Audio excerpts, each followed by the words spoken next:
If you have an old piece of furniture and you want to update it with a deep, rich Pottery Barn looking finish that looks like this and this, keep watching.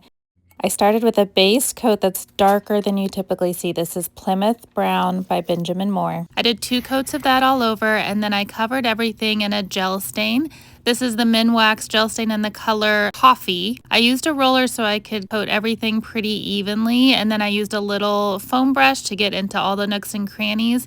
You don't have as much working time with a gel stain as you do with a glaze, which is what you typically see used for these wood grain finishes, but I just liked how this gave it a richer, deeper look. I also feel like it just looks a little less rustic and more sophisticated. This wallpaper smoothing brush was really the star of the show here. It had really firm, nice bristles that were even. And I just worked that up and down, back and forth, making kind of a wood grain texture. And then I used a deck brush just to get into some of the smaller spaces, as well as a little tiny chip brush to get into the tiny nooks and crannies and give it more texture.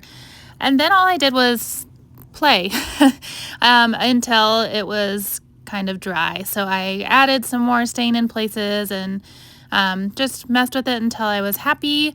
And then once that was dry, I did 2 coats of polyurethane and it was done.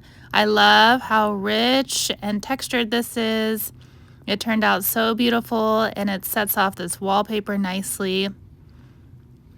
Let me know what you think and be sure to follow for more flips.